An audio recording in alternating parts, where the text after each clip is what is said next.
I can neither confirm nor deny any of my Okay, Stu, since we got Bob on the phone, let's get right to it. I want to know, what do y'all think about the president's executive order? You mean the TikTok order? Not that one. The one where he's decided that he's going to give everybody $400. That he's going to maybe possibly see what they could do to look into the rent moratorium. Those are the exact words he used. And his the other thing is he's going to defer student loans until the end of the year. Oh, I'm sure that makes everybody excited. And his fourth thing was he's going to take the payroll tax, which is what they use to pay Social Security, and give people a pass on that. Only to the end of the year, just a delay, no pass. But yeah, if he gets reelected, he's gonna if you reelect me, I'm gonna forgive all of that. Yeah. Well, I'm gonna let Bob talk. I just was going to quickly say total political theater and electioneering. That's my take on it. Go ahead, Bob. You just pretty much took what I have to say. So I can really say I concur. So you mean no one thinks that his proposal is very serious?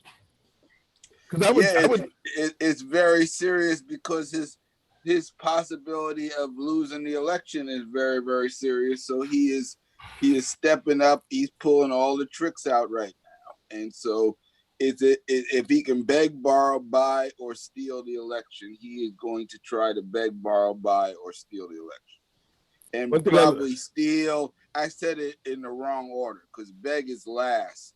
Probably steal, buy, or borrow are first. I would say the begging and the buying doesn't seem like his style. Oh, well, buying is definitely his style. He just wants to cheat. He underpay. Oh, underpay. Okay. Yeah. it's that's stealing. That's still stealing. Yeah. It's bait and switch. You think you're getting this, and then on November 4th, it's like, all right, we're gonna shut all this stuff down. Everything I gave you, I'm taking that back. Taking it back. The thing that struck me, and I don't know if this hit you guys, the thing that struck me about the whole thing, I kept saying to myself, well, if you could just write an executive order, why the fuck didn't you just do that from the fucking top? Why the fuck you fucking around with all this other shit? First of all, he's walking into really shaky legal ground with the executive order, which he's already been doing, but now it's like, well, fuck it, because if I don't win this election, I might be facing some charges.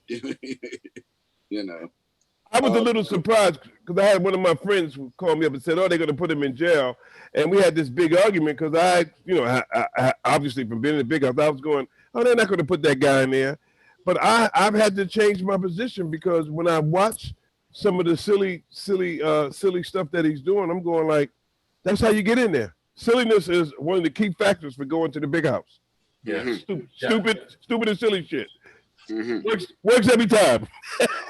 And I would say Letitia James and Robert Morgenthau, I would say they really would like to put that guy behind bars. Oh, listen, Tish is taking no prisoners. Yeah. So taking out his wingman, the National Rifle Association, is a it's a big move. It's I am feeling Tish. Well, first of all, she's not doing anything criminal, so I'm not as excited as I might be if and I don't think you meant more than Morgenthau. I meant you meant the Silas Vance because Morgenthau retired. Yeah. Sorry. So but he was in there until he was 90-something, so it's hard. Yeah. So you ain't hating on nobody. that wasn't a misspeak. But I just am not excited about her only because of it's not criminal. But when you put the two together, then all of a sudden you may have something. And I unlike other people, I don't see him putting up much of a fuss if he happens to lose. I don't see him putting up much of a fuss. I think he's a punk, and a coward. And I don't see him. I haven't seen him exhibiting any standing up to nobody. I haven't seen that. Maybe y'all have, but I haven't seen it. I respectfully disagree. Okay. I think he's been making moves that are straight out of the fascist playbook. And I don't disagree with that, Bob. The fascist playbook is about amassing power. And he already has the power of, he has all of the federal agencies at his disposal. So that's all the armed forces. Plus, obviously, he's shown he has no problem using private contractors from Betsy DeVos's brother, Eric Prince. So, and he has basically refashioned the federal government to be his own personal piggy bank. So somebody like that, I don't see him willingly giving that up if he doesn't have to. So he's already put in motion to basically neuter the U.S. Postal Service in order to cut down on mail-in voting. We already know the Republicans have been running the voter nullification playbook, Forever. 24/7, and so and we're already seeing polls that 50% of white people still want to vote for him, even after 150,000 people dead, the economy in a crater. The list of things that are wrong is longer than the list of things that are right by a wide margin. And so, and I've always felt that if you go back, let's go back before he was president. Let's go back to how he ran his TV show, The Apprentice. So if you recall the first couple of seasons of The Apprentice, he was flanked by two people, this guy named George and a woman named Carolyn who worked for him. They seemed to be steady, solid people. And by the end of the show, who was flanking him was Ivanka and Donald Jr., two idiots. And, we see him in the White House and he's moved, people who were career people in their various agencies, State Department, Department of Health, EPA, Agriculture, you name it. And they've all been replaced by loyalists and family members. And, that's what he's done. And I don't think he wants to walk away from this.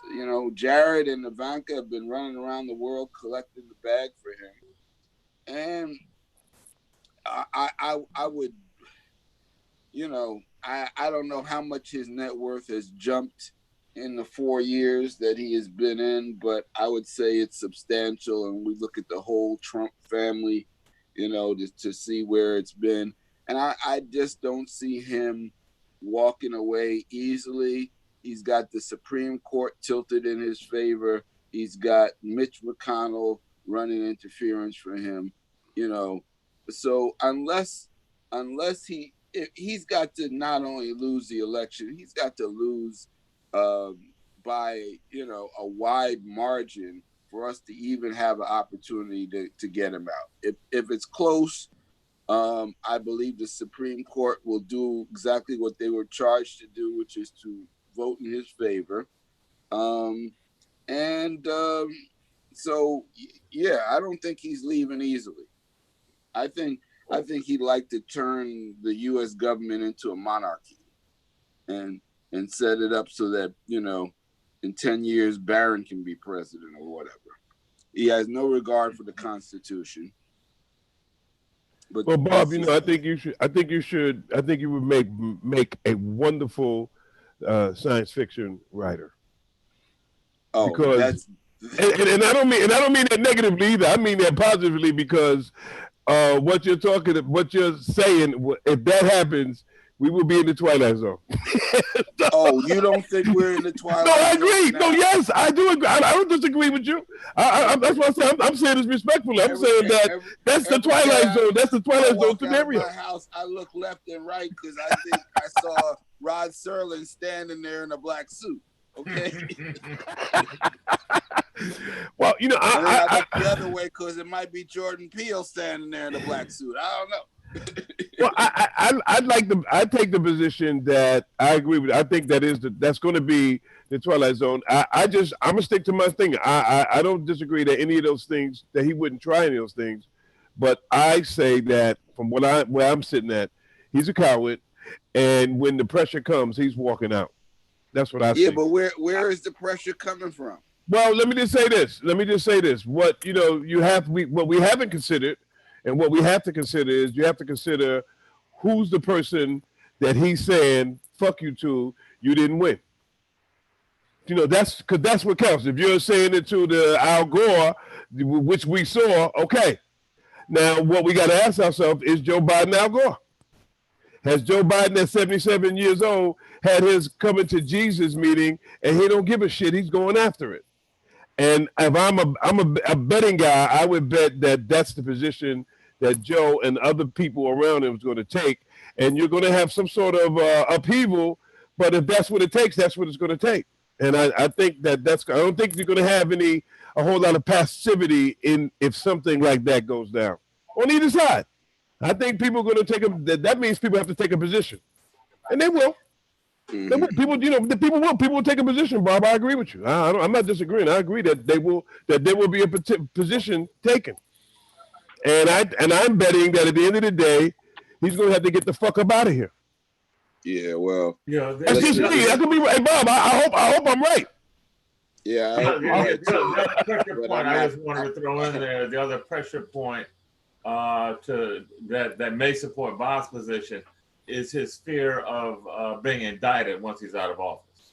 So yeah. I think that's think about real. This.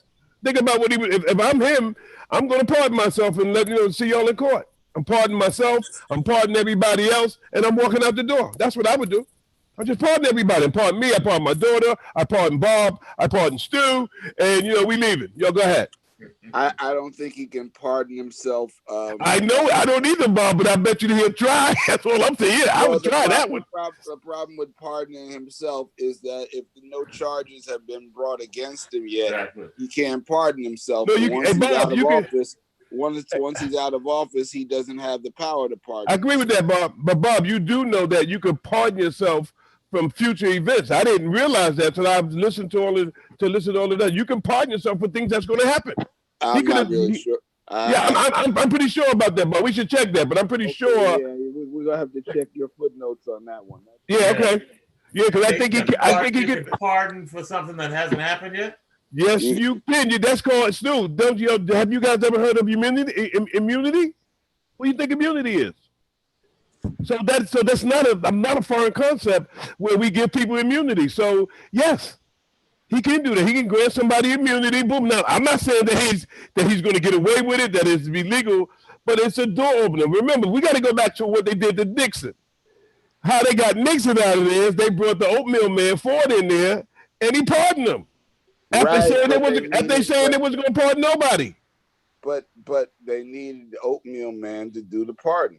He did it. Able to pardon himself. He needed. I'm making the point. We don't know about Joe Biden yet. We don't know what he's going to do. We don't know if he cuts that deal in order to get the guy out.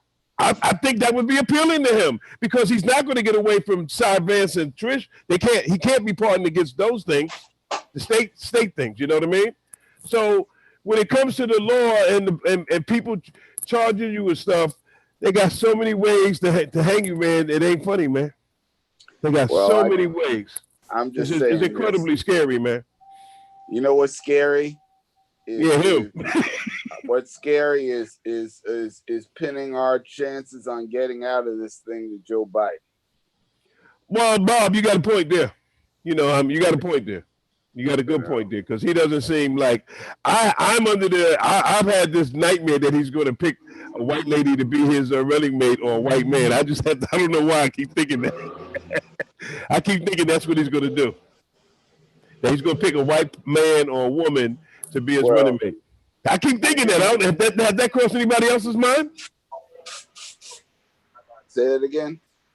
I said, hey, I've been thinking one of my Twilight Zone things is that he's gonna that Biden is going to pick a white man or a white woman as his running mate. So you admit we're in the twilight zone. Yeah. Yes. Thank you, boss. Yeah. That's my twilight zone. Oh, okay. Yes. All right. I keep thinking, I'm going like, he's taking so long because they're trying to persuade him not to pick the white person. I don't think that's going to happen, but we will see. Yeah. I mean, politically speaking, without the black vote, he has no chance. Zero, negative chances. You know, and I just really, he's already on thin ice because every week he says something stupid. You know? and I'm not just blaming him. It's like, where are the Democratic strategists that are giving him advice on what to say or not to say? You know. Where are they? But the other thing, let's talk about this. There's been a sweep in progressive candidates winning primaries over long-term Democratic centrists. And I say that, you know, I'm being very forgiving by just calling them centrists. They need to be kicked out of there. And so there's a push now where Democratic Party is rightfully, you know, making a move to be more progressive. You can call it leftist, whatever, but I just call it common sense, you know, and trying to doing the same thing and expecting different results is the definition of insanity. And that's the problem that we've had with the Democratic Party. And we have to acknowledge their role in us getting in this mess we are, because they have not fought hard for things that don't need, you know, you don't need more than common sense to recognize the things that are all going wrong. And I am just amazed how little fight that we seem to have in these so-called leading Democrats. And I'll name names: Pelosi, Schumer, all these people. You know, there's so many things that this administration is doing wrong. And for every one of them they call out, there's like 5 of them that they're just keeping their mouths shut. And partially because they're all basically receiving so much funding from these, you know, corporate interests who are behind a lot of this stuff, you know. So well, it's pretty clear, Bob. You're absolutely right. It's pretty clear that the system is not set up to sheriff those who don't follow their unwritten norms. And here's a guy who's walked in and he's not following any of that. And all of a sudden, all of their little homie handshakes that they've been doing all these years, for lack of a better term, has all been upended and out into the open. And so you're right. So you're absolutely right, Dave. You put it. You got one dopey old white guy, and you're bringing another dopey old white guy, which is why I keep thinking he wants to pick a white person to go with him. I don't know why I keep thinking that, because he's such a dopey old white guy. He was trying to cue up Amy Klobuchar. Thank you. I seen the same thing. But then the George Floyd situation happened, and her opportunity just went up. Well, Whitmer, he had Whitmer, according to reports, he had Whitmer in there over the weekend, which is what's making me think that. I mean, he's bringing in the white lady who's the governor of Michigan at the 11th hour, and I'm going, why would he do that? You know, so that's why I'm kind of thinking that. And of course, you know, there's this, you know, little strange 300 or 400 year history of them promulgating white privilege, and I think it's you know, it's in their DNA, and I don't think they figured out how to be fair to anybody, including their own people.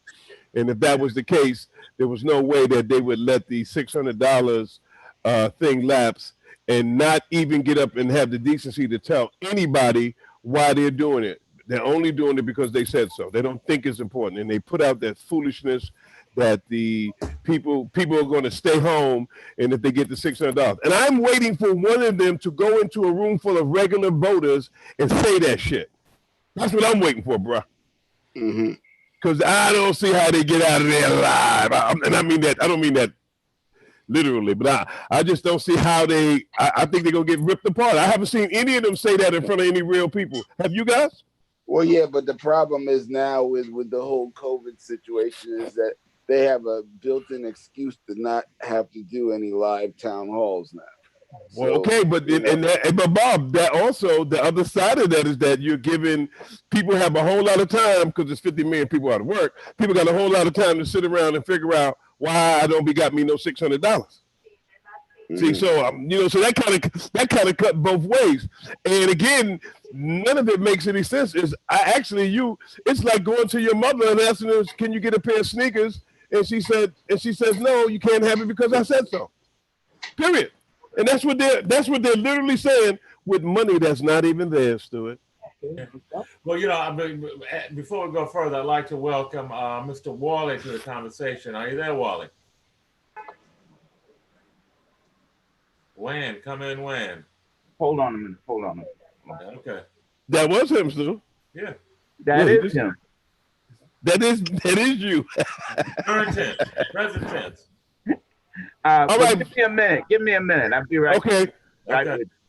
Okay, he got to get his. He got to move all his things around, little pieces. That's around. A busy guy, man. He sure is. I would agree with some of your assessment, Doug, but I would disagree. And I think that the Democrats have figured out how to, and I think they've been doing this for a while, how to fake the funk and how to make it look like they are doing the progressive thing and the right thing.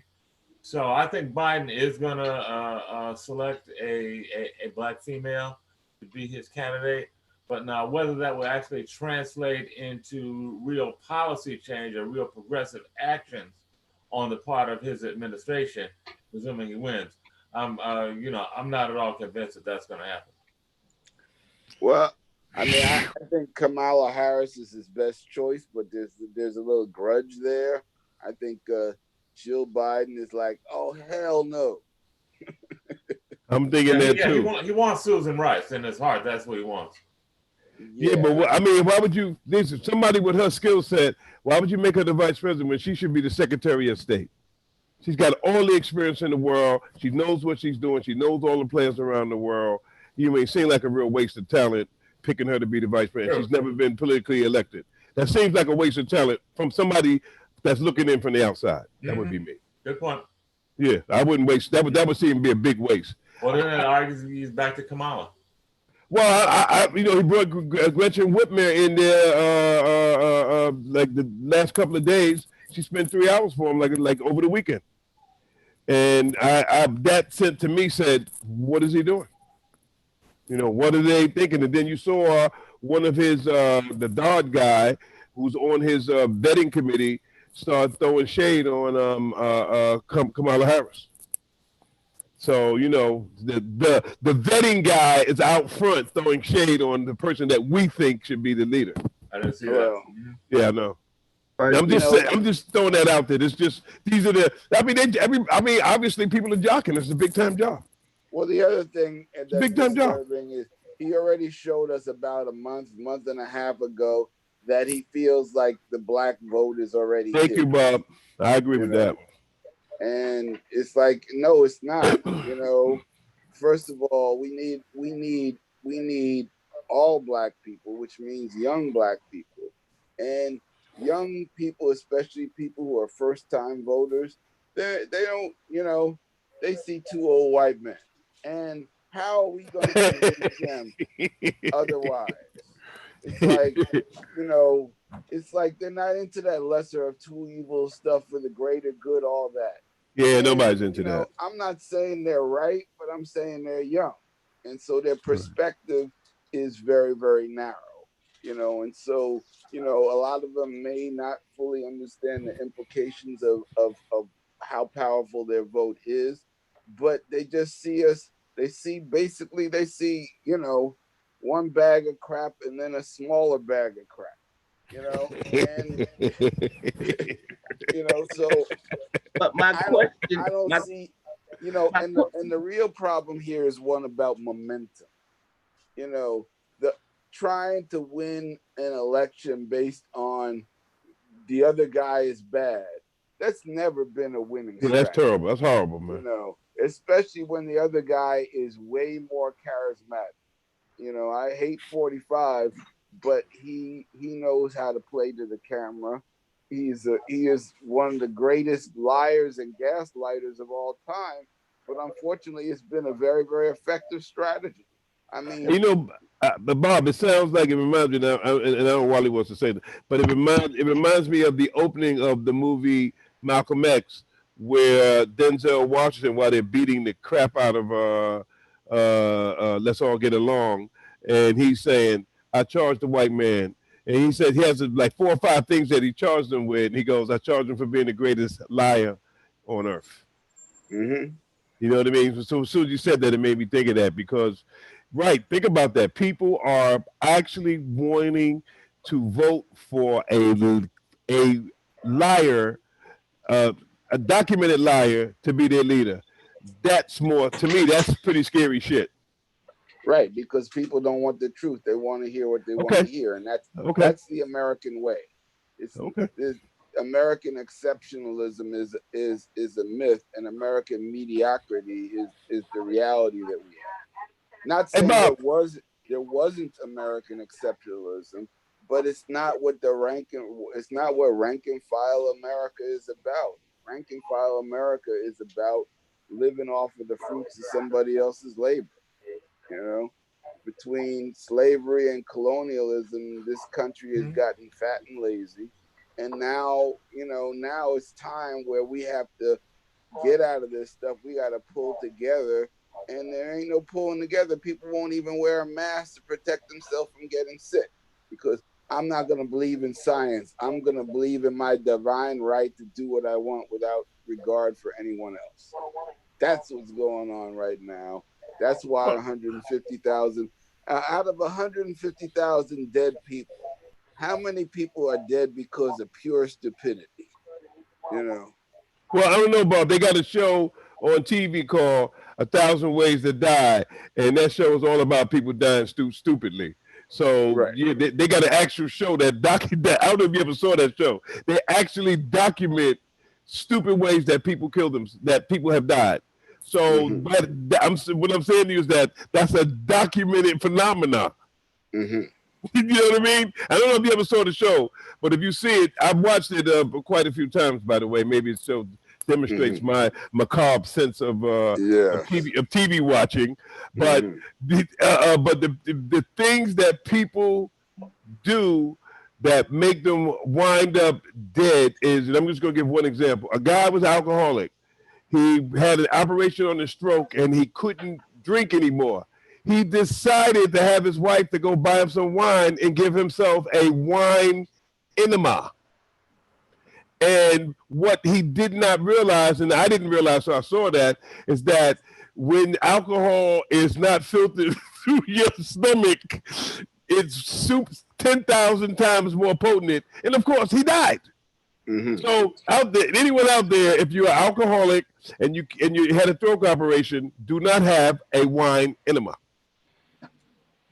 Well, True story. I mean, I'm just saying, Bob. like, This how stupid ways to die, Bob. And I would. How about the stupidest of all? Drinking hand sanitizer. That's going to be on. I think that's going to be on the show next week.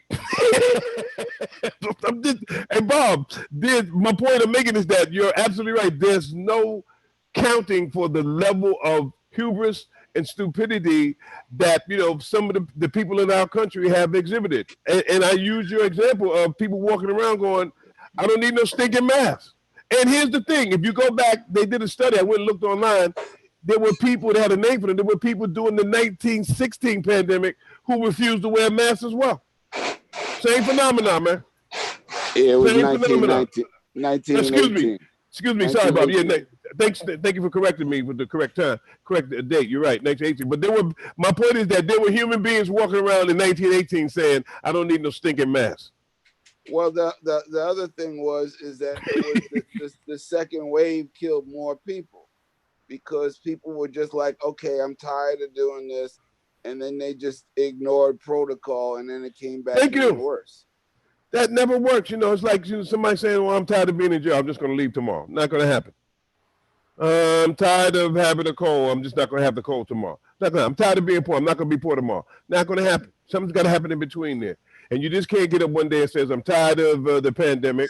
Because if you look back, we had the measles. Measles killed a lot of people. And even today, measles still kill 10,000 people in this country every year. The measles. Okay? One of the biggest pandemics that we had, that most people don't talk about, during the 1930s was tuberculosis. Tuberculosis was hung around for 30 years before they figured out how to get any medicine there to arrest that. They were sending people with tuberculosis out to the farm. They thought only cold air could figure it. In fact, the conservation authority built these little tiny houses for people so that when they had the quarantine from the tuberculosis, they had the unemployed people build these called clapboard houses that cost like $142 to build a house. Today it would cost $2,700. And they brought these little tiny houses and they gave them to people so that the person who had tuberculosis could be quarantined by themselves. This is in the 30s when people actually were doing what you were saying, Barbara. They were actually working together. And you don't have any of that now with 160,000 people. We're almost up to 5 million cases. And you got the big liar in charge and his surrogates. And they're thinking, you know what? The mask is the problem. It's pure lunacy and lack of common sense. As Are you gonna let Wally talk now? I'm gonna be quiet. That's a yes, Bob. All right. Good afternoon. Oh, good morning. Yeah. I think it is afternoon already. All that talking Doug doing. My question is, or one question is, there is a lot of stupidity or seemingly stupidity going on. Are the Black youth part of this stupidity?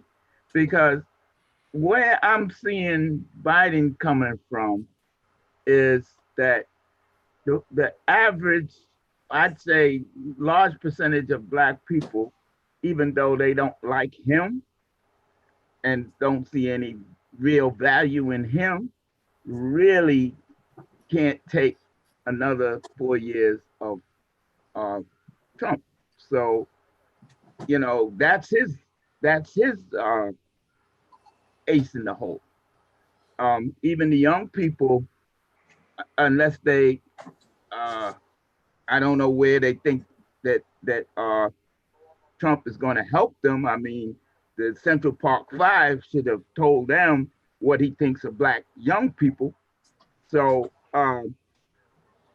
even those people, even though they don't like Biden, even though they got all the goods against him, I don't see where they got a lot of choice, personally.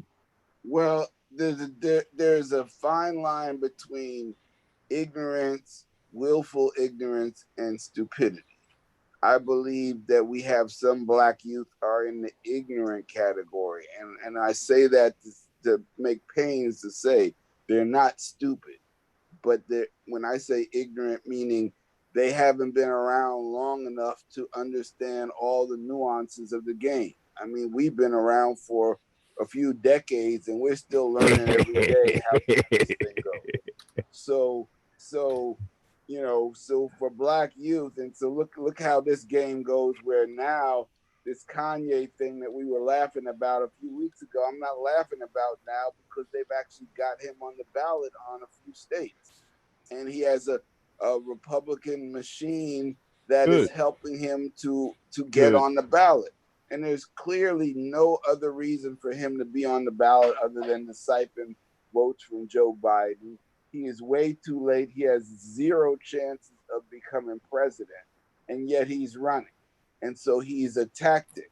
But for a young person who doesn't know these two old white men, but they got Kanye records, and something on that Kanye record may have spoken to them at some point in time, it's not a far stretch to say, well, yeah, I'm gonna vote for Kanye, and that's it's a real thing. And even if I'm going to give young black people credit enough to say that the vast majority of them are not going to fall for it. But what if he now gets a whole bunch of young white voters to go, hey, it's my protest vote. I'm voting for Kanye. You know, the thing is as I said earlier, they're using every trick in the book to nullify, votes. And Kanye is one of them, So it's, we're not in a good situation. Yeah, the other factor I point to, Wally, with young people is even though clearly lesser of two evils, they may just sit it out. And I think we really need to turn out the vote. And, I think young people may not do that if they're not energized somehow by what's going on. Exactly. And Biden is not energizing young people. So, at all. Young black folks may just sit this election out unless maybe his VP candidate comes out there and really lights some fires. Mm-hmm. And the other part about these leaders not doing what they need to do to take care of this virus is that there is a theory. I don't think it's a theory. I think it's a fact, but I'll just say theory for now. Is that people feel there's too many people on the face of the earth, and they need to get rid of some. And purge, culling the herd. You understand? The purge. Yeah. Yep. And so there's and there's big corporations, and all of them are, in on that too. So, like you said, if the people are being paid by these big corporations and they, of that frame of mind, then they're going to help purge the earth as long as they don't get it, And that's where I see that part going. Mm-hmm. That's all I got to say. That's pretty dark. Yeah. But I'm not saying I'm not saying you're wrong. Purges. Oh my God. Well, I mean, what do you think about the fact that Wally? What do you think about the fact that Biden, unlike Bernie, is not really, because he's full of the political platitudes about how he's going to fight for people and all that. Nothing substantial like Bernie was doing. What do you think about that? Well, I mean, yeah, he's just part of the old school. Okay. I mean, got it. Even when Obama was in there, he didn't do that much for black people, and so he rode on an easy ticket. He rode with as what you would say, quote unquote, a black ticket, but nothing was done. So, I mean, that was fine with him then, and it'll probably be fine with him now. I mean, you didn't think the healthcare? What about the Obamacare? I was pleasantly surprised about that. Mm-hmm. What about that, Bob? I mean, Wally, you don't think that was something that he did? Okay. I agree with you that he didn't do nothing specifically for blacks, but I mean, he did something for everybody. All right. Well, that was Obama's ticket. I'm for everybody, but everybody didn't put him in there. No, that's true. Good point. Everybody didn't put him in there, and if he didn't have that black vote, he would not have gotten it. So black people should have gotten something, a little more than they did get. Well, don't you think that every president gets in there because everybody didn't put him in there, and everybody just never votes for one person. He could, but he got to a point where he could not get anything done in his presidency. The Obamacare was the one thing he was able to get through. After that came through, they spent every waking hour. Oh my God! Everything. If Obama said it's going to be a sunny day, they started talking about rain. Right. Now they had the umbrellas out. You're right, and you're right. After he got that second term, they eviscerated anybody that was associated with him. They did what white men do. Look at how they played the whole nomination game. And tilted the Supreme Court with people who should not have been on there. They should have been Obama's choices, Right. and they shut that stuff down. So Obama faced a task that no president ever had to face before, because there That's was a true. certain respect for the office that Obama never got. And now we have somebody in here who's in the office and doesn't respect the office. So, so that's why we're in a mess. And so I don't hold to that thing, or Obama never did anything for black people. Just the health care alone That was big. helped many, many, many, That many, was big. many, many, many black people, many white people as well. That was big, man. And right now, if we hadn't had Obamacare, this whole COVID situation would be 20 times worse. Well, so, they're in court trying to right now. They're in court trying to abrogate it, to abolish it. Still, because that. They pretty much exhausted every avenue they had to try to cut it down. That's just more political theater, as Stu aptly put it earlier. But what a mess. That's all I got to say. Well, do you think that that Pelosi and Chuck Schumer are being weak in the way that they're negotiating? Of course. Yeah. You do? Yes. How about you, Stu? I think they've been weak all along. I think they should have been jumping in this guy's Kool-Aid 2-3 years ago. I mean, aggressively. I mean, it's been real clear to everybody who he is and what he's doing. And, they've been mincing their words and kind of, talking sideways about it all. And in my mind, they should have been much more aggressive in going after him. Right now, currently, I think Pelosi is just kind of sitting on her hand, waiting to see how it plays out, because I think the dynamics are in her favor. So I'm not really faulting her tactics right now on this particular issue, but in general, I would say, yeah, they've been really very, very weak and not really outspoken and aggressive as I would have liked them to be. I mean, they should have been calling this guy out, very directly, and they've been treating him, with kid gloves for the longest. And to me, that just doesn't make any sense. I mean, it's only recently that they have started to call him who he is in terms of the lying and the BS. And, they should have been doing that, 2 years ago, 3 years ago. I mean, the irony, now you got these Republicans that have this Lincoln Project thing, Republicans against Trump, and they're doing more aggressive and pointed advertising against Trump than the Democrats. Mm-hmm. So what's that about? Yeah. Well, they listen. It's much easier to get smacked up when your teammates are doing it. I know that for sure. So maybe that's why they're doing it. Maybe they're doing it because they're going to be way more effective at doing it, because they're all on the inside. They practice together. They know each other. So if you want to get somebody to smack somebody up, you want to get people that know the person who you want to get smacked up. That's pretty thing. But Wally, what do you think about them as well? What do you think about Pelosi and Wilson? You think they're being aggressive enough? Stu and Bob don't think so. Well, you're really asking the wrong person, because I get so disgusted. I don't really follow too much. He pissed you off already. What's going on? But my feeling is, my gut feeling is, the answer to that is what was said before. They all are playing to the same tune.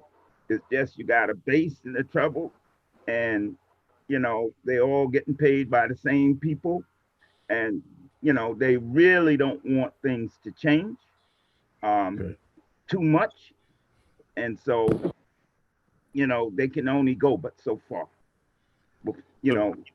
If they really started to act right, then they would actually be like the people in the streets, and they're not going to do that. So they're getting a vote of no confidence from you. Yeah, well, they to me, they all the same. Okay. Really. I think what Wally's hitting on the head when he looks at the money behind the machine that is the U.S. government and U.S. politics. And the money is the big driver. I just read a thing today about how Wall Street is now getting behind Biden, and yeah, I saw that. Silicon Valley is getting behind Biden. Saw that Yeah, too. yeah. The caveat: if he picks Elizabeth Warren, some of that money is going to bail out because she's too radical in terms of her taxes against the wealthy. So Wally's got a tremendously valid point in that you're not going to see any big deviation from the norm as Right. dictated by the corporate interests, the money interests of this country. And as you deviate from that norm, you start to become toxic, not to the voters, but to the money behind the machine. And they have a way to, they can certainly destroy you or make you null and void. You know, So Obama got in because he said he was going to make change. Okay. Um, Trump got in because he said he's going to make change. Only the only problem with Trump is his character, so to speak, his character and his insensitivity. But if his character was a little different and he wasn't as insensitive as he is to people, I think he would run away with this thing because people are really tired of the way the system has been going for these years and years and years and years. And so it's always people looking for change. And like I said, the only reason why people are against Trump is because of the way he acts. I mean, a person that lies all the time, like Doug says, you never know when he's telling the truth and when he's lying. You know, so if he gonna lie to you, he gonna lie to me. All that kind of stuff.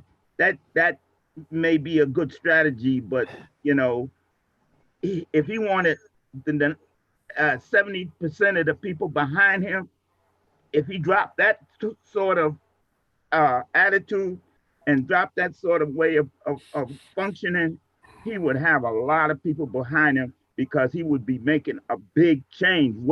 Even if it wasn't a change for the good, it would be a change.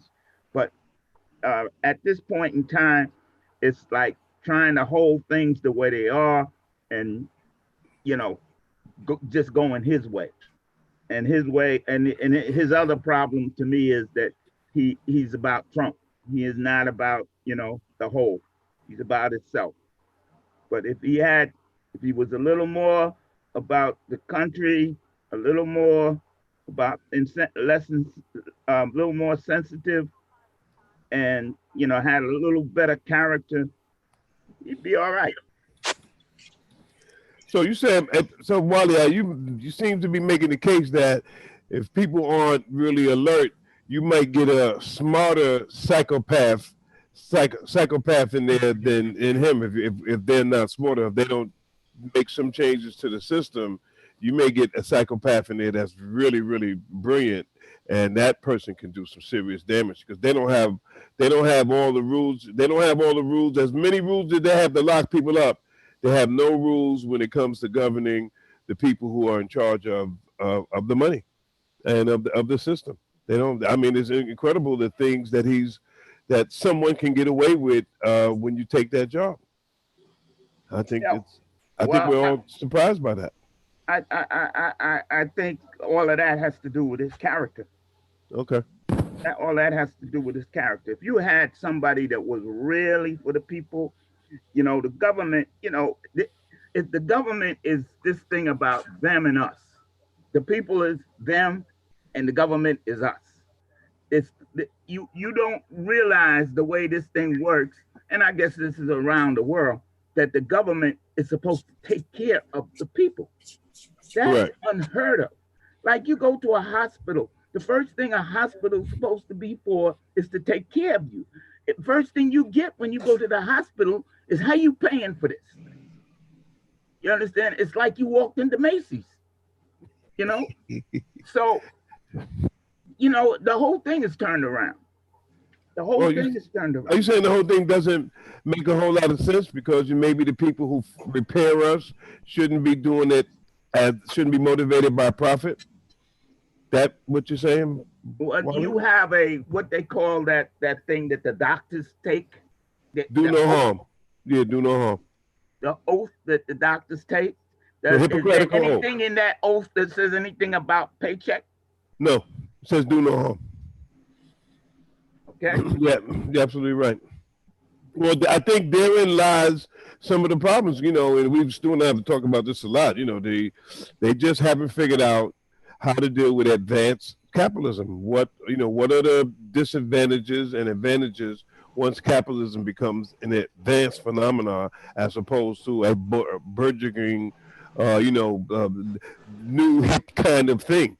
The thing the thing is old. And the winners have been declared, and they're ensconced in their winningness.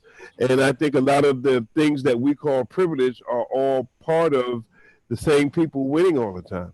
And when you win all the time, you take you start thinking that you deserve to win, and that you're supposed to win. And that's it's like the 1931 Yankees or something, the murderer's row or whatever, and or the Golden State Warriors, when you have a winning team, you start to think that you're supposed to. People start believing they're supposed to do it. And I think capitalism kind of fits into that same thing. And I don't see anybody willing to deal with it or to change any of the things, because why are we going to change something when we're winning? And of course, Doug, just to echo what you're saying, it's a lot more than attitudinal. It's structural. When you got all the inequities that are built in by all the folks that have been winning, where they have built up the equity and the control of so many of the systems and institutions. So it's not just changing attitudes, it's structural change that would need to happen in this whole advanced capitalism state, where the folks that have been winning are now controlling so many of the mechanisms of how the country runs that, simply changing attitudes doesn't really change how things operate.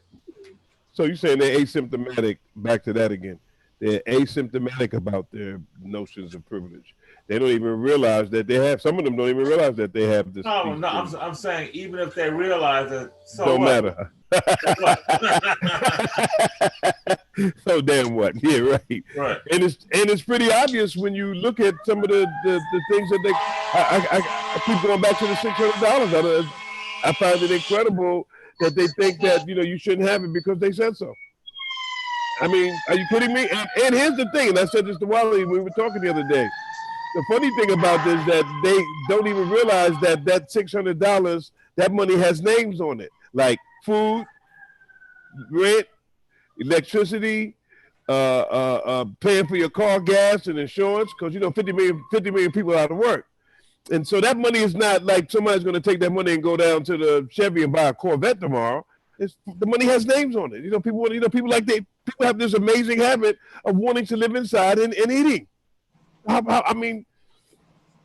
selfish of us to want to do that, and for them to take and I said this to Wally. Once the people figure out, and it's just my opinion, once the people zone in that that's not their money, I think you're going to see there's going to be some problems. Because it's one thing to say, oh, you can't have it because we don't have the money. They haven't said any of those things to us. So you can't have the $600 because we don't have the money. They're saying you don't have $600 because you're going to make more than going in and taking your slave wages, as somebody pointed out the week before last. So I think that sooner or later the people are, because I don't think you have anything without cooperation. I think sooner or later the people are going to look around and say, well, wait a minute. Why can't we have the $600? And no one's answered that. No one. And I find that, like, I think Wally's right. I think they have just decided that they don't give a shit about anything except for what they think. And I think that's kind of sad. At least that's my opinion. So there, Bob. Okay. So there. You know, and I don't, and, you know, I don't think they're going to be.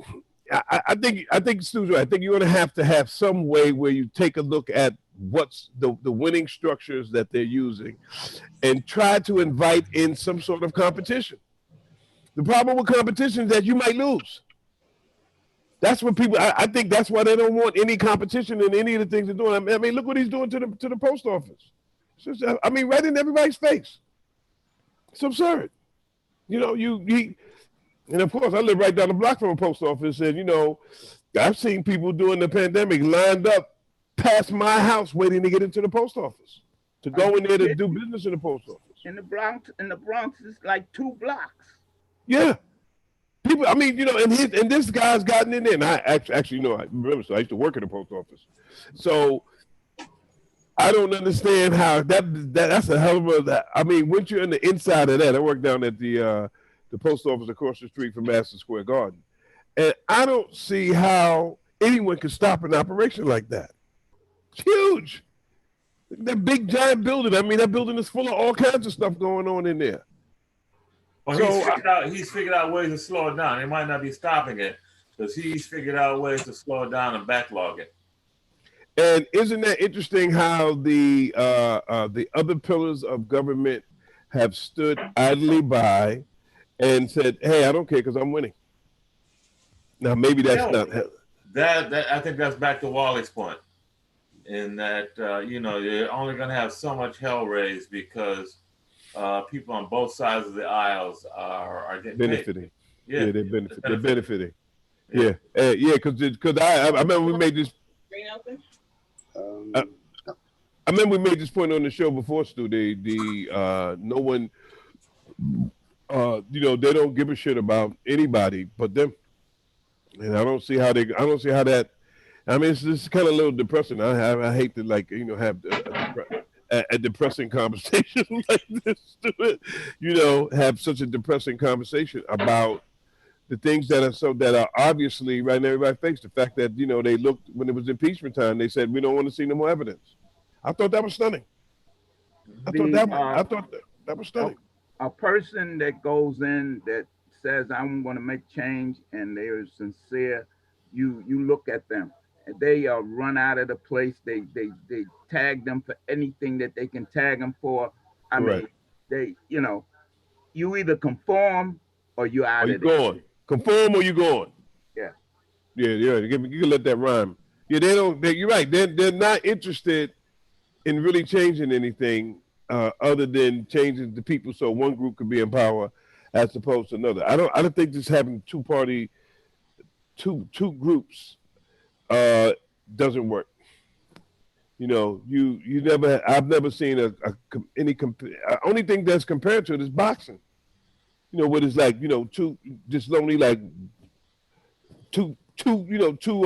protagonists. You don't have like 10 people or 20 people or 11 people. It's just 2 people. And boxing is the only sport like that. We don't have boxing. We have WWE wrestling. Well, I should like to. It's fixed. It's fixed. It's fake. Scripted. We got scripted, huh, Bob? Yes. We got a scripted government. Yes. Wow. Well, it's kind of like a terrible. Does anybody have anything good to say about anything today? Well, I did say something, which is that I think that the fact that progressives are winning in the Democratic primary is cause for hope. You know, a lot of the, you know, these so-called centrist blue dog Democrats, whatever you want to call them, who've been going along with the party line, a lot of them have been retired. So it is quite possible that we still could see a sweep. We could see, you know, some seats being picked up in the House and maybe some seats being picked up in the Senate. I think Susan Collins is going to get retired. Hopefully a few more. So they're, you know, it's not cause to just, you know, throw in the towel and start making plans to leave the country. But never that, Bob. Probably have that backup plan. You know, Well, I'll say we'll this have to an that. emergency I'll say network. this You got to to have a plan B. You know. I'll say this to your positive side.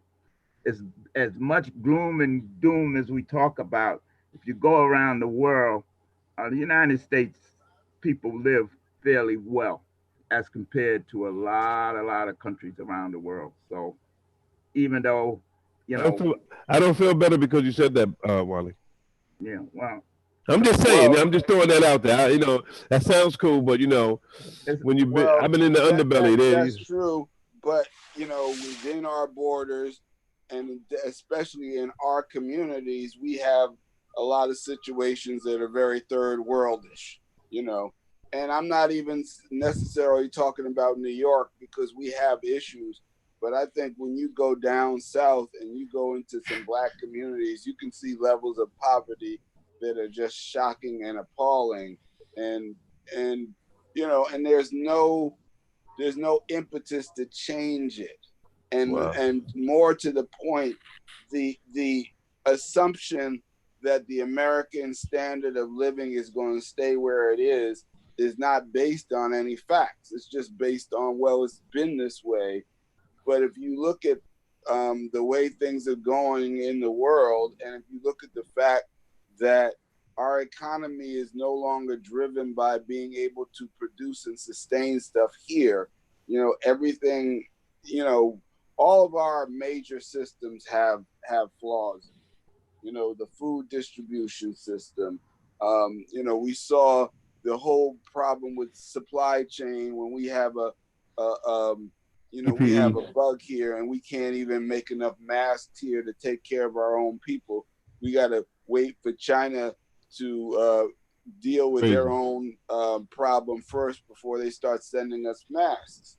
And, there's still 90% of the masks are coming from China, and nobody wants to deal with these issues. And these systemic problems are directly a result of the type of capitalism that runs America, which is that we don't care about supporting American labor. Any American job is not safe if we can outsource it to anywhere in the world. And so a lot of the I believe that a lot of the talk around race is a distraction from the version of capitalism that's being practiced here, and it keeps the people who are most affected by it, which is the vast majority of the white people, who have been told that their problems are immigrants and people of color. That's why they're not living well, That's because incredible. those lazy good for nothings are taking up all the resources meant for quote unquote true Americans. That's Hey the Bob. narrative that they're selling. Hey Bob, don't forget they're using that same narrative on the people who are getting the $600 from the unemployment, the 50 million people who they admit are unemployed. They're Mm-hmm. using that same narrative on them. And what you have to ask yourself is, I mean, when do people kind of like take a look and say, wait a minute, maybe there are some things that need to be fixed. I mean, when does that happen? Well, that's a real good question, and I'm going to say something that is controversial, and No, yes, no, the average American is stupid.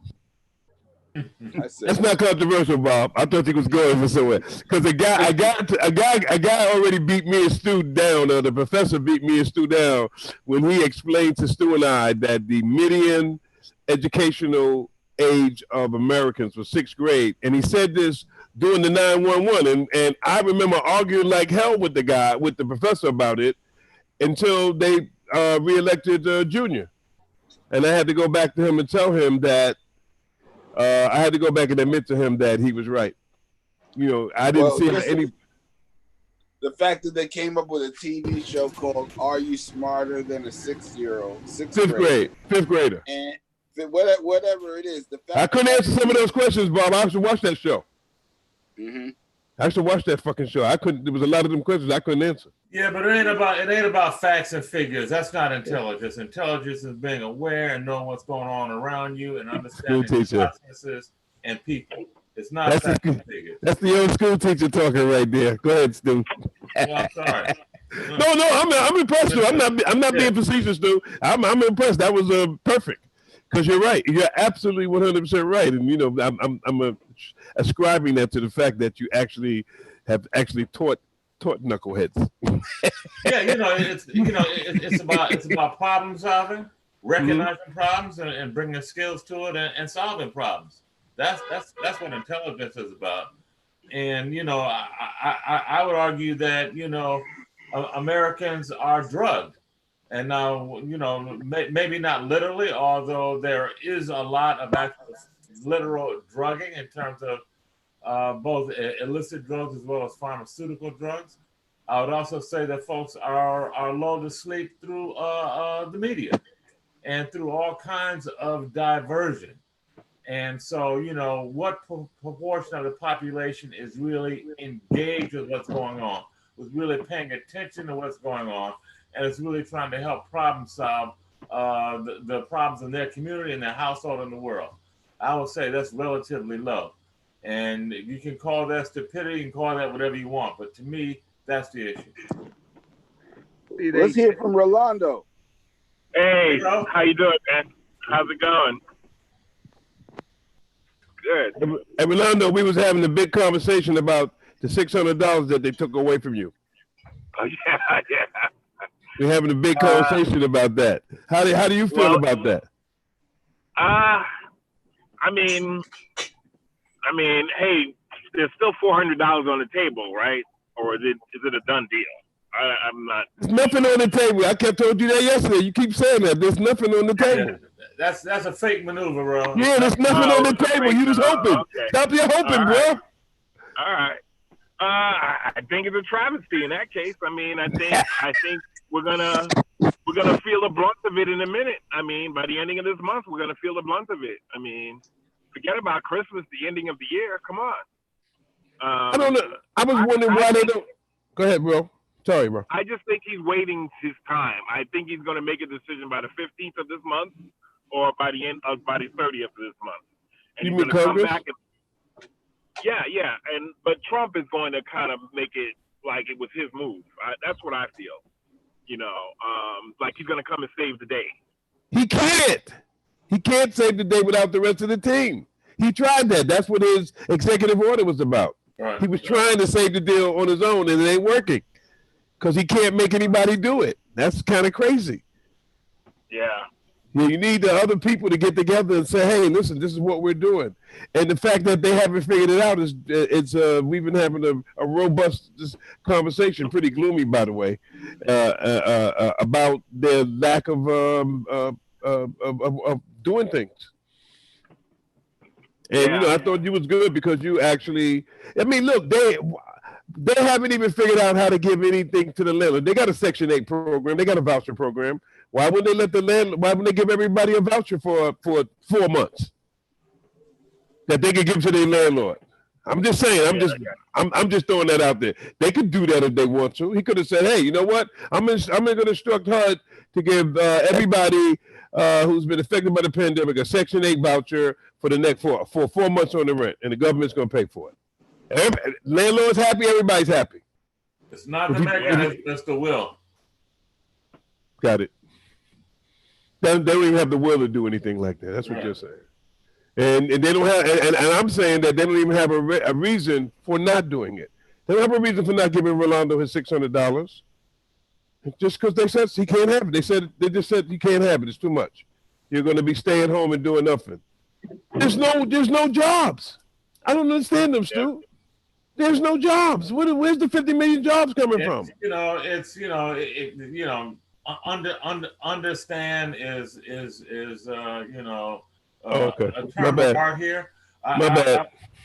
I would say that it's the white privilege kicking in, and the fact that all the unfair advantages go to the elite, and that there is no responsibility felt for everyday people. That you guys are on your own. and that's the attitude, and it's baked in.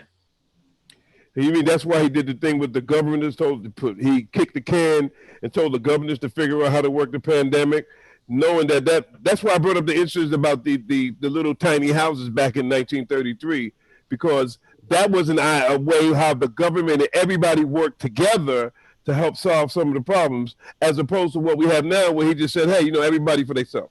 I would say there are other factors in that, other than just the right privilege and elitism. I would say that particular guy in the White House is not used to really taking responsibility and control for making things happen. That he's a blamer, and that he's scared to death that if something goes wrong, he's going to be held responsible. So his position is to always point to other folks as being responsible for making stuff happen, not him. That's why I think that was one of the main reasons that drove me to disagree a little bit with Bob about his leaving or not, because I don't see how a blamer stands up for anything. No, and I just mean it like that, not that he won't, not that Bob's wrong about anything, but it's just hard to fathom a blamer person getting up and then all of a sudden standing up for something. Mm-hmm. It usually doesn't happen. The blamer guy is always doing what he does, blaming. We lost because of this. Bob's point, I think, was that he's going to stand up for himself and his own power base that he's left. I don't want to put words in your mouth, Bob. No, I would agree with that. I would agree with that. But I just think that he. I remember I was saying that I think he's a coward. He's going to leave, and maybe I'm thinking that the blamer part is what's going to prevent him because you would to not leave. That means you would have to stand up to something. You know what I mean? You have to stand up to the guy who lost. And stand up to whoever's saying he got to go. You have to stand up to him and say, "I'm not doing nothing." He doesn't have to stand up to too much. Like I said, that's a good point. He's standing up to another old guy like him, Joe Biden. Good point. And good point, Bob. Good point, Bob. Let's get totally raw on it. Boxing match: Joe Biden and Donald Trump. Who's gonna win? They're both going down. Well, they're going to have to go like 30-second rounds. They can't fight. They can't have no 3-minute rounds. They got to go like 30-second rounds. Trump is going to win because Trump is going to cheat. Good point, Bob. He's going to poke him in the eye, growing shots. Three Stooges. Like I keep thinking about the Three Stooges. Yeah, exactly. Because Biden's going to be thinking that we're using the Marquis of Queensberry rules, and Trump is going to come in on some Street Fighter shit. Yeah, he's going Mo Larry and Curly on his ass. Yeah, so right. That's a metaphor for this election, which is Trump is using every dirty trick in the book to win, and Biden is still going along like he's acting like he's got this thing in the bag. Does he act like he's fighting for this thing, or does he act like he felt like he already won? In the bag. Like kind of like how Hillary was 4 years. I think he's doing that. Deja vu. I'm supposed to win. No one's supposed to win. You actually have to win. I kind of agree with you on that, Bob. I think I do think that he's acting like he's supposed to win. If I'm Trump and I'm I agree with all your points about his character, but somebody has to show up that he's afraid to stand up to. Correct. And I don't see anybody on the horizon right now who he's particularly scared of. Other than Nancy Pelosi, I don't see anybody. She's the only Nancy Pelosi is not running for president. I know, I understand that. I'm just saying, she's the only person that I've seen stand up to him. The only one. I would submit that she hasn't publicly stood up to him properly either. Well, you could be right, but she's the only one that I've seen even act like she stood up to him at all. No one else has. She's shown that she has more male genitals than some of the men that we've seen in Congress. Schumer. It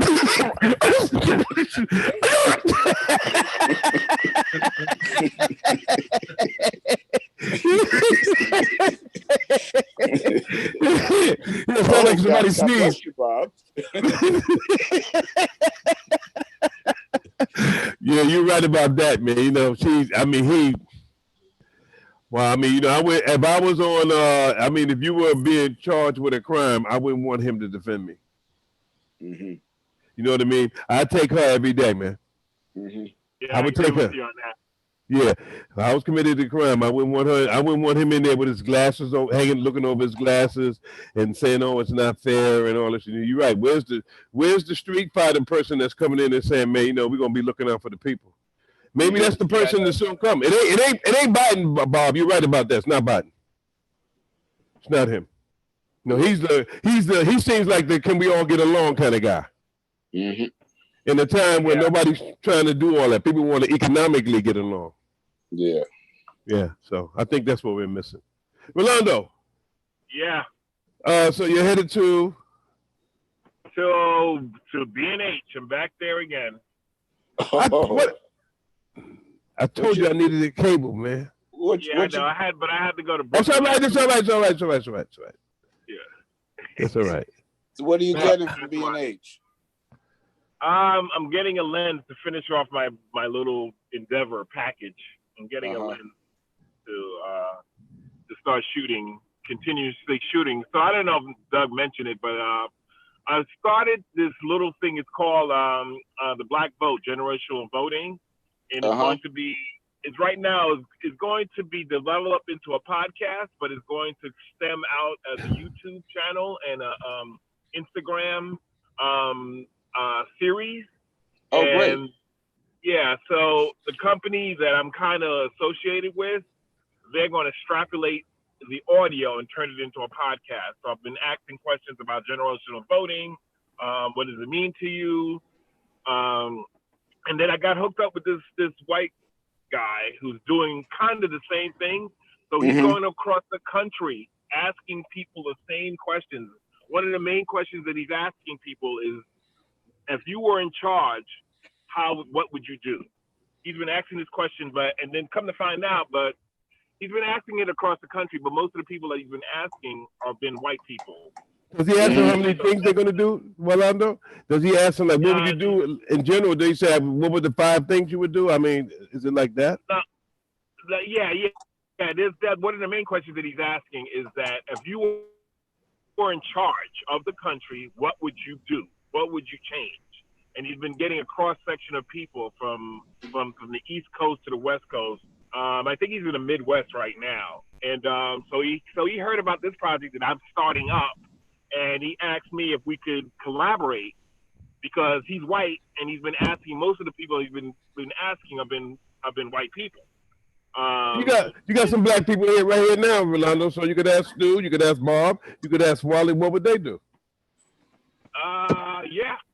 What would you do? I'm getting ready to turn into the garage, so I mean, but you could carry on the conversation. But what would you do? Yeah. What would you do, Rolando, if you was in charge? What would you do? What would be the first thing you do? What would you do? What would you do first? Because I'm getting ready to I'm going to talk in a minute, so okay. I'm not going to have time to express it. Yeah. I mean, what would you do? That's the question. One guy said, "Well, I thought I was in charge." I mean, I should send you the link on YouTube. I thought maybe I did already, but no, I guess I did. No. But yeah, one of the guys said I was in charge.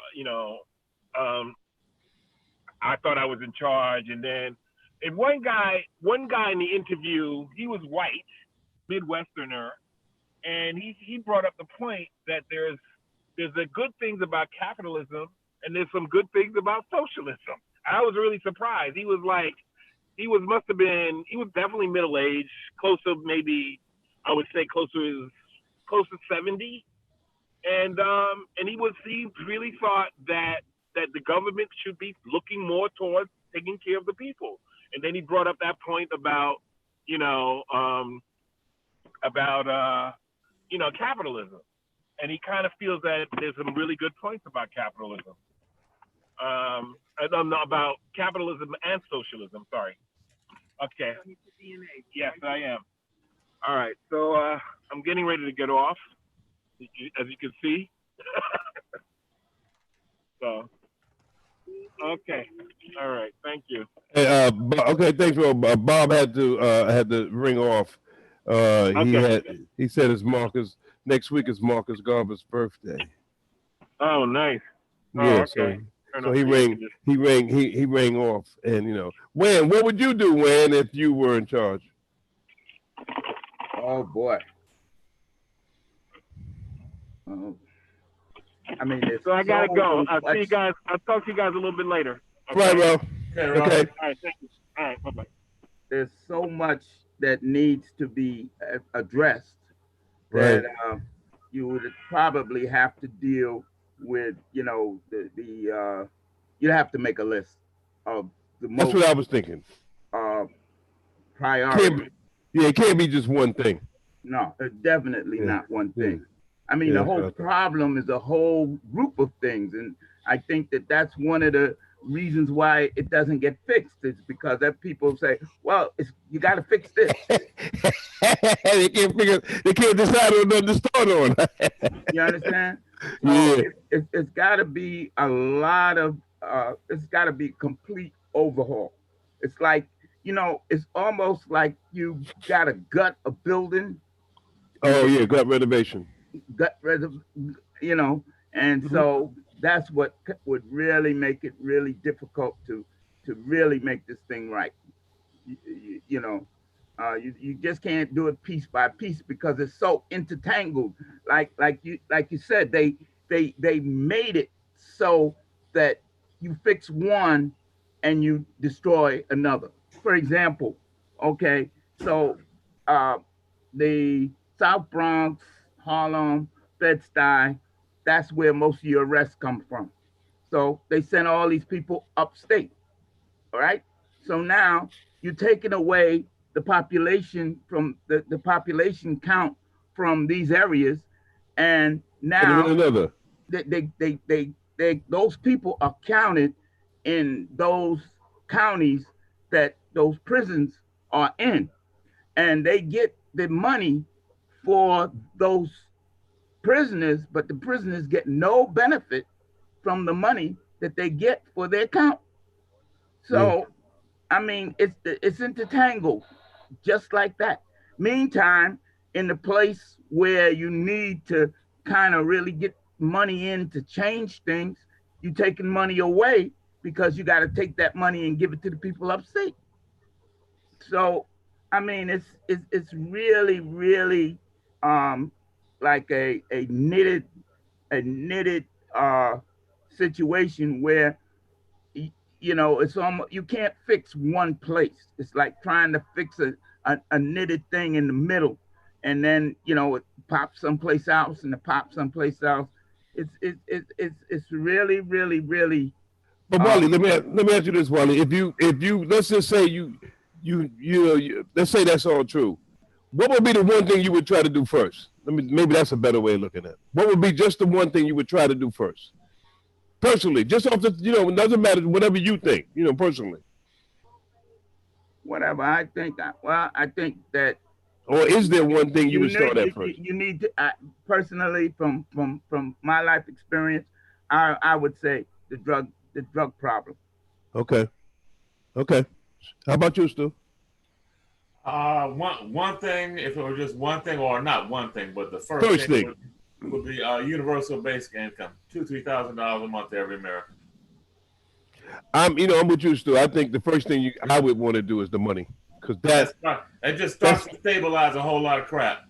right, and that's the one area where you would get a lot of people to be on your side because well, people like free money, Wally. Yeah. We all like it, whether we Well, admit it or not. We all like free money, and we have an annoying habit of not turning that down. you know something. I went to a place one time when I was traveling on a ship. They had one street. It's a big town. They had one street that was paved. Everything else was a dirt road. The houses weren't even made out of wood. They were made out of cardboard. Right. Nobody had a door. Everybody had like a blanket in front of their place. Wow. I mean, the guy says, "I want to take you home for dinner because I like you." You know, I mean, I was wondering if he gonna eat me. I mean, places so poor. On the way to his house, he stopped 3 or 4 places. And I was at first I was trying to figure out why is he stopping so much. He didn't even have food at home to feed me. He had to stop along the way to pick up food from his friends to get make a meal for me. But the point that I'm trying to make out of this, out of that complete poverty, there was very little crime, and people seem to have gotten along very well. So that made me look at the point that, you know, yeah, we used to money and everything like that, but there's something else going on. There's something else because that place was super poor. I ain't never seen no place like that before. Wow. You understand? But Yeah. the people were managing. They seemed to. I mean, like I said, there was no locks. Nobody had a lock. No, they didn't even know what a lock was. Okay, and they seemed to be. Everybody seemed to be okay. So I'm not debating the fact that that's not to say that we don't need money. Hmm. I'm not saying that. No, no, you're just picking your choice. You know, there's no right or wrong. You good. I'm not saying that, and I'm not saying no right or wrong, but I'm just saying that I just that made me see that money ain't everything. Yeah. You know, Well, that's all. Wally, if there were a way to legislate consciousness among people, that would be the first thing I would do. Well, if you look at all the things that are put in the way to make people what would I say their character. I mean, just look at the entertainment world, the advertisement world, even your products. Things are not made for good character. They're made for lust and you know that whole Yeah, thing. it's totally materialistic. The whole way the whole society is organized, Yeah, materialistic. yeah, Yeah, yeah, and self-centered. yes, yes. Wow. Mhm. That's kind of it's a little dangerous, huh, Stu? Well, you see where it's gotten us. Yeah, nowhere. Yeah. Well, Yeah, it's gotten us no. somewhere. It's gotten us where we at. Mhm. Yeah, you're right. Which is trying to figure out what the hell's going on. Yeah. You know. And nobody's I don't think nobody's figured that out. And see the funny part about it. Now you take a place like where I went, and they get an opportunity to see how people live here, and they'll die to get here. You understand? Not knowing that they had it good. I don't know. I told this story 100 times. You might have heard it. There was a guy on a beach down in one of the islands, and he was stringing his guitar. He had his dog next to his feet, and he was on the beach just chilling out, sip a drink once he felt like it, you know. And a girl was walked by, and he spoke to everybody. He had a girl sitting near him. So these 2 guys from Wall Street, were on vacation there. So they walked up to the guy and they looked at him and they said, "Hey, how you doing?" And he says, "I'm fine. How you guys doing?" He says, "All right." So he says, "Where y'all from?" He says, "Oh, I'm from New York." "Yeah, what do y'all do in New York?" "Oh, we're Wall Street bankers." "Hey, listen, what do you do here?" He says, I do this when I feel like it. I go fishing and this." He says, "You fish?" He says, "Yeah." "You catch a lot of fish?" "Yeah, if I feel like it." He says, "Listen, that hotel that we're in, they don't have any good fish. The fish is stale, this, that, and the other. Me and my man here, we're Wall Street guys. We'll set you up with a boat. We'll get you a crew, and you could go out every day and you could fish, and you make a lot of money because all these hotels need fish, and you'll be the fish king, and then you could, go, really sit on the board and this, that, and the other. And then when you feel like it, you could come back and you could string your guitar and have, your girlfriend and sit on the beach. And that's the life you could live." I'm already living it. He's already living it. Yeah. That's a great story, Wally. You know, so that's money. Mm-hmm. Well, I like Stu's idea of the UBI, the Universal Basic Income, because I also agree with you, Wally. You don't really want to be out there, like hustling like that just to make somebody else happy. Well, see, Sue's idea is good because we're so far into it that you can't deal with what I'm talking about. Right. Well, no, Stu's idea would mean that you could do your idea. I'm all right. I'm good. I got my UBI coming in. I'm sitting here with my guitar. I got my girl over here. You're right, Doug. I think UBI is the beginning in that it frees up people so that they can step off of that damn treadmill for a minute and look around and smell the roses and think about why they're here, what are they about. That's right. Yeah. That's right. That's right. You're gonna look around. You're gonna be talking old man talk. Yeah, because so fast. If your day to day is about nothing but survival and figuring out how to eat and keep a roof over your day to day, I mean, you're not going anywhere. No, you're right. It's not gonna happen. Not gonna happen. No, it's not gonna happen. That's terrible, man. So we do need some thinking. They don't want you to think. No, exactly. Because then you'll get off. The treadmill is making money for the elite, so they want you on that treadmill. They want you at the survival mode. They don't want you thinking beyond that. Stu, is that the same logic maybe that could be applied to you don't need the $600, go back to your job? Yeah, but I mean, I'm just saying the attitude that leads to that. I mean, they seem related. Yeah, just go ahead on back on over there, boom, stay on your treadmill, keep things moving, you're going to starve, you ain't going to be able to feed, scare the shit out of you, get back on the treadmill. Yeah. That's what they're doing. And, I'm astounded at the blatantness of it. I guess that's the part that. Well, they've been getting away with it for centuries, Doug. And not just in this country, but across the globe. Historically, elites have amassed resources and exploited the masses to their benefit. You see it, all across so many societies. And the type of society that Wally is talking about is rare. It's in a lot of indigenous societies. Indigenous people know how to live cooperatively. But so much of an indigenous society and culture has been destroyed by, the capitalists, that there's very few models of that left. So, it's difficult. Like Wally said, how do you go back? It's difficult to go back. We got to really figure out how to evolve forward. To that point that you just made, I saw like in Africa, you had the people were living that kind of life. They used to barter. They had their own way of dealing. And then when the colonialism came in, they changed everything. Everything. And then they had the revolution and chased the colonial people out. But the problem was that they didn't know, they were so far removed from the old way that they couldn't go back. Didn't know how to get back to it. That's right. Wow. That's cold-blooded. Yeah.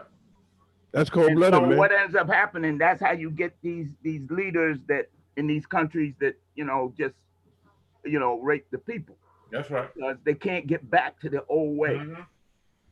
You see it happening throughout South America, it's happening throughout Africa, Central America, happening across the globe. That's cold-blooded, man. Yeah, that's where we are.